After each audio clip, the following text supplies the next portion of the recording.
Mon père s'est figé à l'aéroport lorsqu'un homme en costume bleu marine lui a tendu une épaisse enveloppe avec mon nom imprimé dessus. Derek, mon frère, se tenait à côté de lui, pâle, faisant semblant que cela ne se produisait pas. 4 jours plus tôt, ils avaient ri pendant que je sortais de la salle à manger de ma mère après que mon frère ait dit « Tu ne fais pas partie de la famille. Ne te montre pas. » Je n'ai pas crié. Je suis juste parti. Et maintenant, nous en étions là, leur monde se désagrégeant exactement comme ils avaient conçu le mien. Avant de vous raconter ce qui s'est réellement passé cette nuit-là, likez et laissez un commentaire pour me dire d'où vous écoutez. Avez-vous déjà tracé une ligne avec votre famille et refusé de l'effacer? Je me souviens de ce dimanche comme s'il était censé signifier quelque chose. Ma mère appelait ça un dîner de famille comme elle le faisait toujours, comme si le mot seul pouvait réparer les fissures. J'ai passé la moitié de l'après-midi dans la cuisine de mon appartement à préparer des lasagnes en couches, à badigeonner du pain de beurre à l'ail, à choisir une bouteille de merlot que je ne pouvais pas vraiment me permettre. Il ne s'agissait pas de la nourriture. C'était mon offrande de paix. Ma preuve que je me souciais encore assez pour être présente. Leur maison sentait les bougies à la cannelle et les vieilles photographies trop sucrées, trop mis en scène. Les rires que j'ai entendus depuis la porte se sont éteints dès que je suis entré. Mon père a levé les yeux de son téléphone, a hoché la tête une fois. Ma mère a souri comme elle souriait aux voisins polis. Derek, mon frère, avait son bras jeté sur le dossier de sa chaise, se vantant de sa nouvelle affaire commerciale, celle que j'avais discrètement maintenue à flot déjà 3 fois. J'ai posé mes plats, la vapeur embuant le chemin de table en plastique, et j'ai attendu que quelqu'un fasse de la place. Personne ne l'a fait. Le dîner s'est déroulé comme d'habitude chaotique, bruyant, une performance sans public pour moi. Ils ont parlé de la prochaine réunion de famille au printemps, lançant des dates et des noms d'hôtels comme si je n'étais pas assise juste là. J'ai écouté, hochant la tête là où je devais le faire, le cœur battant plus fort qu'il n'aurait dû. Je ne voulais pas d'invitation. Je voulais juste une reconnaissance. Quand la conversation s'est arrêtée, j'ai souri et j'ai dit aussi calmement que possible, dites-moi juste quand est la réunion. Je réserverai tôt cette fois.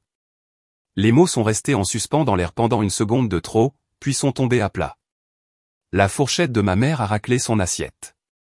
Derek n'a pas levé les yeux. Mon père s'est raclé la gorge et a demandé si quelqu'un voulait plus de pain. J'aurais dû être habitué à ça à ce moment-là, à la façon dont il m'effaçait à la vue de tous. Mais quelque chose dans ce moment-là a rendu l'air plus mince, plus vif. Peut-être était-ce l'effort derrière ma voix calme, ou la façon dont ma mère refusait de croiser mon regard. Peut-être étais-je enfin assez âgé pour reconnaître la cruauté quand elle portait des manières. Je me suis versé un petit verre de vin et je me suis assise, regardant la scène se dérouler comme si je n'y étais pas. L'enfant chéri dans son public, la mère maintenant la paix par le silence, le père mesurant le contrôle dans le ton. Je me suis dit de respirer, de ne pas gâcher un autre dimanche. Mais une partie de moi savait déjà que la paix qui dépend du silence n'est pas la paix. C'est un entraînement à la reddition. C'était le dernier dimanche où j'ai essayé de gagner ma place à leur table. La pause après ma question a semblé interminable. Et puis Derek a finalement levé les yeux. Il s'est penché en arrière sur sa chaise, avec ce sourire suffisant qu'il utilisait toujours quand il voulait porter un coup sans bouger les mains. « Tu ne fais pas partie de la famille », a-t-il dit, assez fort pour que tout le monde l'entende. « Ne te montre pas. » Personne n'a halté. Personne ne lui a dit d'arrêter. La pièce n'a pas explosé. Elle s'est effondrée. Ma mère a pressé sa serviette contre ses lèvres, essayant de ne pas sourire. Mon père a tapé une fois sur la table, riant comme si c'était la chose la plus drôle qu'il ait entendue de toute la semaine. Le bruit a rempli la pièce aiguë et métallique, rebondissant sur les murs. La table a éclaté de rire. Je me souviens avoir pensé à quel point il était étrange qu'un son puisse faire plus mal que des mots. J'ai regardé les lasagnes que j'avais préparées, la vapeur montant toujours, le fromage bouillonnant comme s'il appartenait à quelqu'un d'autre. Je pouvais sentir la chaleur monter dans mon cou, pas à cause de la colère, mais à cause de la honte de réaliser avec quelle facilité ils avaient répété cette scène sans que je le sache. Je n'ai pas dit un mot. J'ai posé mon verre, plié ma serviette et repoussé la chaise assez lentement pour les mettre mal à l'aise. Derek a souri d'un air suffisant. « Oh, allez, génie. Tu ne peux pas prendre une blague. » J'ai croisé son regard pour la première fois ce soir-là. « Tu le pensais vraiment ?» ai-je dit doucement. Il ne l'a pas nié. Aucun d'eux ne l'a fait. J'ai pris mon manteau sur le dossier de la chaise. La voix de ma mère me suivait, mince, polie, inutile. Jenny, reste. Ce n'est qu'un dîner. Non, ai-je dit en glissant mes bras dans mes manches. C'est un message. J'ai compris. L'air extérieur était glacial, celui qui pique les yeux. Derrière moi, le rire a recommencé, étouffé à travers la porte, comme s'il ne pouvait supporter même une minute de silence. Je suis resté sur le porche pendant une longue seconde, inspirant de l'air froid jusqu'à ce que ma poitrine cesse de trembler. Puis je suis allé à ma voiture, lasagnes intactes, fumant toujours dans mes mains. Il y a une sorte de silence qui ne réclame pas d'explication. Il annonce sa propre fin. Je n'ai pas claqué la porte ni pleuré sur le chemin du retour. J'ai juste conduit à travers la banlieue sombre, les phares fendant le brouillard, en pensant à une pensée claire qui se répétait comme un battement de cœur, c'est la dernière fois que j'ai essayé d'appartenir à un endroit qui rit quand je saigne. Le lendemain matin, je me suis réveillé avec la lumière du soleil qui traversait mes stores, celle qui fait ressembler la poussière à de la neige. Mon téléphone était posé face contre terre sur le comptoir. Pas d'appel, pas de message, pas d'excuses. Le silence était plus fort que tout ce qu'ils auraient pu dire. J'ai fait du café, je me suis assise près de la fenêtre et j'ai essayé de me convaincre que la paix ressemblait à sa vie de mais calme. Mais la paix n'est pas silencieuse quand elle est construite sur l'évitement. Elle attend juste la prochaine blessure. Le deuxième jour, le calme est devenu fragile. J'ai vérifié mon téléphone une fois, puis 2 fois. Rien. Il n'avait même pas remarqué que j'étais parti. Ou peut-être qu'il l'avait fait, et c'était là tout l'intérêt. La 3e nuit, j'ai laissé mon téléphone dans une autre pièce et je me suis dit que j'en avais fini de m'en soucier. Le 4e jour, mon téléphone a finalement vibré. J'ai regardé l'écran pendant une longue seconde avant d'ouvrir le message. Derek, salut. Question bizarre. Est-ce que ta banque a bloqué le virement? Le remboursement du prêt n'est pas passé. Pas de salutation, pas de désolé, pas de mention du dîner. Juste des affaires directement au portefeuille. Je l'ai lu 2 fois. Mon pouce a plané au-dessus du clavier, puis a tapé 4 mots qui semblaient attendre depuis des années pour exister, moi, pas famille, pas financé. Puis j'ai bloqué son numéro. Je pensais que mes mains trembleraient, mais elles ne l'ont pas fait. Au lieu de cela, un calme étrange s'est répandu en moi, celui qui précède immédiatement une tempête. Sauf que cette fois, la tempête n'était pas la mienne à affronter. 1 heure plus tard, un autre message est apparu. Cette fois de mon père. Je ne l'ai pas ouvert. J'ai juste retourné le téléphone et je l'ai laissé vibrer contre la table jusqu'à ce qu'il s'arrête. Le seul son qui restait était le bourdonnement du réfrigérateur, régulier et indifférent. Cette nuit-là, je me suis assise sur le sol entouré de vieux relevés bancaires, de reçus, d'enregistrements de virements, d'années d'urgence qui avaient toujours le nom de Derek associé. Les montants se sont estompés, 2 cents ici, 5 cents là, 1000. Quand son entreprise a presque échoué, mon estomac s'est retourné. Le schéma était clair. Ma générosité était devenue leur filet de sécurité et leur arme. J'ai passé un surligneur jaune sur chaque transaction, en regardant le papier briller sous la lampe.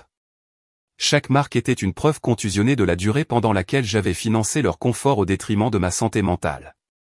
Quand j'ai eu fini, j'ai empilé les papiers soigneusement et j'ai murmuré à personne, c'est fini maintenant. Dehors, la pluie a commencé à tomber contre la vitre. Pour une fois, ça ne sonnait pas solitaire. Le lendemain, mon téléphone est resté silencieux. Pas d'appel, pas de rire, pas de Derek. Mais je savais comment ça marchait. Les gens qui se nourrissent de vous paniquent quand vous arrêtez de saigner. En soirée, j'ai entendu le premier coup à ma porte, puis un autre, plus fort cette fois. Je n'ai pas bougé. À travers le Judas, j'ai vu la forme des épaules de mon père. La colère de Derek arpentant à côté de lui. Leur rythme correspondait à un martèlement, régulier, autorisé exigeant. J'ai enveloppé mes 2 mains autour d'une tasse de thé et je me suis tenu au centre de mon appartement, le cœur stable. Ils ont martelé jusqu'à ce que mes cadres se mettent à vibrer. Je n'ai pas répondu. J'ai juste écouté jusqu'à ce que le son s'estompe, remplacé par le bourdonnement de leur SUV qui s'éloignait. C'est là que j'ai compris que le silence est un miroir. Il montre aux gens exactement qui ils sont quand ils ne peuvent plus vous utiliser. Quand la nuit s'est finalement installée, j'ai regardé la pile de papier surligné sur ma table et j'ai souri, pas le genre heureux, mais le genre qui sait que quelque chose d'irréversible a commencé. Il y a 4 jours, j'ai quitté leur maison sans rien. Ce soir, j'avais quelque chose de mieux, des limites qui ne pouvaient pas être remboursées. 3 jours plus tard, l'enveloppe s'est présentée à ma porte. Blanche unie, mon nom griffonné de l'écriture soignée de mon père. À l'intérieur, $400 en billets de $20. Pas de notes, juste de l'argent liquide, un paiement de culpabilité, des honoraires de silence. Je l'ai regardé pendant longtemps, puis je l'ai glissé sous la table et je l'ai laissé là jusqu'au coucher du soleil. Quand la lumière est devenue orange, je l'ai ramassé et je l'ai jeté à la poubelle. Ce petit son, le bruit sourd des billets frappant le plastique, me semblait plus propre que n'importe quelle excuse. 1 heure plus tard, mon téléphone a vibré. Le nom de mon père a illuminé l'écran. J'ai répondu à la 4e sonnerie. Pourquoi, ai-je dit avant qu'il ne puisse parler. Il a soupiré, le genre de soupir entraîné qui signifiait que j'étais sur le point de justifier quelque chose de cruel. Le remboursement du prêt a échoué, a-t-il dit rapidement. C'est le bazar. Frais de retard, problème de fournisseur. Nous avions juste besoin de quelques jours de grâce. Ce n'est pas comme si nous t'avions utilisé, génie. Ne le prends pas personnellement. J'ai ri une fois, doucement, vivement. C'est ça le problème. Vous ne l'avez jamais fait. Il a répété mon nom, plus doucement, comme si cela pouvait réparer les choses. J'ai raccroché. Après cet appel, j'ai arrêté de faire semblant que c'était une question d'argent. Ce n'était pas le cas. Il s'agissait de propriété. Ils ont construit un monde où ma valeur dépendait de ce que je donnais. Maintenant, ils regardaient ce monde s'effondrer. Cette nuit-là, j'ai ouvert mon application bancaire chaque virement d'urgence, chaque Venmo, chaque faveur qui est en quelque sorte devenue une dette. $20 000 sur 2 ans. J'ai imprimé tous les relevés jusqu'à ce que l'imprimante gémisse en signe de protestation. Puis j'ai surligné chaque transaction liée à Derek. Quand j'ai eu fini, la pile brillait en jaune, assez brillant pour voir clairement le schéma. Le lendemain matin, j'ai tout mis dans une enveloppe manille, j'ai écrit sur le devant, voici qui j'ai été. Demandez-vous qui vous avez été. Je l'ai déposé dans la boîte aux lettres et je n'ai pas payé de suivi. Si elle se perdait, cela signifiait qu'elle avait déjà fait son travail. Dans l'après-midi, leurs appels ont doublé. Ma mère a laissé des messages vocaux pleins de tremblements qui sonnaient comme des répétitions. Les choses sont devenues incontrôlables, chérie. Viens déjeuner. On va parler. Puis un autre à minuit. La famille surmonte les choses, génie. Derek est soumis à tellement de pression. 4 mentions de la famille en 1 minute. Comme un sort. Le 5e jour, un courriel est arrivé. Objet, plan de remboursement. C'était une feuille de calcul, codée par couleur, ridicule. Derek énumérait les montants qu'il pourrait commencer à rembourser l'année prochaine. Au bas, il a écrit, passons à autre chose. Nous sommes une famille, n'est-ce pas? J'ai regardé le mot famille jusqu'à ce qu'il devienne flou. C'est alors que l'appel est venu d'un numéro que je ne connaissais pas. Mademoiselle William, a dit une voix masculine calme. Thomas Reed, Greenlight Legal. Nous confirmons votre co-signature sur un prêt commercial de $10 000 pour Derek William. Mon pouce est arrêté. Pardon? Il semble que vos signatures figurent sur le document, a-t-il dit. Nous vérifions avant de traiter. Je n'ai jamais rien signé. Une pause. Nous avons remarqué des incohérences. Vous ne serez pas tenu responsable. Nous vous contacterons. Quand l'appel s'est terminé, je suis resté assise là à regarder le mur. Mes mains tremblaient, non pas de peur, mais de clarté. Ils n'avaient pas seulement pris mon argent. Ils avaient pris mon nom. J'ai appelé une avocate que je connaissais du travail, Mademoiselle Parson. Sa voix était stable, aiguë. Ce n'est pas un malentendu, a-t-elle dit. C'est une usurpation d'identité. Restez calme. Documentez tout. Nous allons gérer ça discrètement. Ce mot discrètement avait du sens. Les gens comme eux prospéraient dans le chaos. Le silence était la façon de les battre. Alors, j'ai tout documenté. Chaque message vocal, chaque facture falsifiée, chaque paiement que j'avais effectué de bonne foi. J'ai étiqueté le dossier et petites coupures, petites blessures qui ont finalement fait couler la vérité. Le lendemain matin, mon avocate a envoyé la lettre de cessation et d'abstention à l'adresse commerciale de Derek. 2 heures plus tard, j'ai reçu un courriel de lui. Tu te crois mieux que nous maintenant? Tu vas le regretter. Je n'ai pas répondu. Au lieu de cela, je suis allé en voiture au chalet de grand-mère, le seul endroit où je me suis senti en sécurité. Elle a ouvert la porte avant que je ne frappe. Il était temps, a-t-elle dit. Sa voix n'avait pas besoin de demander ce qui s'était passé. Quand je lui ai tout raconté le dîner, la contrefaçon, les menaces, elle n'a pas bronché. Ils te tiendront toujours pour acquis si tu restes par terre, a-t-elle dit en servant du thé. Lève-toi, et ils te diront grande comme si c'était une insulte. Dehors, la pluie a recommencé. Que dois-je faire, ai-je demandé. Elle m'a regardé, les yeux stables. Tu l'as déjà fait. 2 semaines plus tard, mon père et Derek se tenaient au milieu de l'aéroport, leur monde parfait se désagrégeant, quand un homme en costume bleu marine leur a tendu une épaisse enveloppe avec mon nom dessus, assignation, officielle et définitive. Je n'étais pas là pour le voir, mais Madame Parson m'a envoyé un texto d'une ligne qui disait « Assez ». Ils ont été servis. J'ai regardé le message, ne ressentant rien qui ressemble à une victoire, rien qui ressemble à de la culpabilité, juste le soulagement tranquille de quelqu'un qui a finalement allumé les lumières dans une pièce sombre. Pour la première fois, je ne devais rien à personne. Quand la poussière s'est finalement retombée, le silence ne semblait plus lourd. Il semblait mérité. Le désordre juridique s'est démêlé exactement comme il aurait dû. Le faux prêt de Derek a été annulé. Ses comptes commerciaux gelés. Mon père a essayé de discuter, mais chaque mensonge a laissé une trace de papier avec sa signature dessus. Mademoiselle Parson a géré tout cela avec un calme chirurgical. Elle ne s'est pas réjouie, et moi non plus. La justice n'a pas besoin d'applaudissements. Elle a juste besoin de fonctionner. Je ne me suis pas renseigné sur eux après ça. Je n'avais pas besoin de le faire. Les nouvelles voyageaient par des chuchotements. L'entreprise de Derek s'est effondrée. Le crédit de mon père ruiné. Ma mère évitant les voisins qui ont finalement cessé de croire ces histoires familiales mal comprises. Un soir, ma mère a appelé.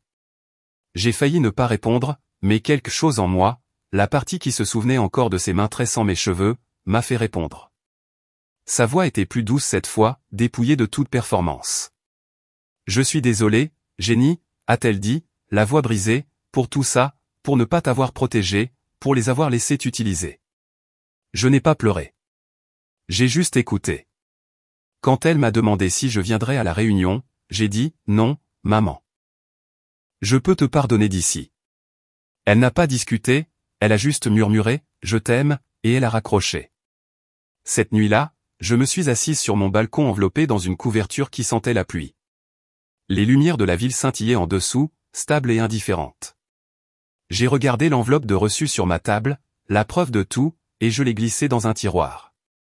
Certaines vérités n'ont pas besoin d'être revisitées. Elles ont juste besoin d'exister. J'ai fait du thé, j'ai éteint mon téléphone et j'ai respiré. Pour la première fois depuis des années, la paix n'avait pas l'impression d'être quelque chose que je devais acheter. Elle avait l'impression d'être quelque chose que j'avais construit avec le silence, des limites et le courage d'arrêter de saigner pour des gens qui n'avaient jamais remarqué la blessure. Avant, je pensais que la paix signifiait que tout le monde s'entendait bien. Maintenant, je sais que cela signifie s'éloigner et leur souhaiter quand même le meilleur. La réunion de ma famille s'est déroulée sans moi, leur table parfaitement dressée, sauf pour une chaise vide au milieu. Cet espace disait tout ce que je n'avais jamais eu à dire. Si vous avez déjà dû vous choisir au détriment de personnes qui n'arrêtaient pas de prendre, j'espère que cela vous rappellera que le silence n'est pas une faiblesse, c'est une guérison. Merci d'avoir écouté mon histoire. Dites-moi d'où vous regardez et si vous avez déjà dû tracer une ligne avec votre famille. Vos histoires maintiennent cet espace honnête. Et n'oubliez pas de vous abonner. Il y a plus de vérité là d'où ça vient.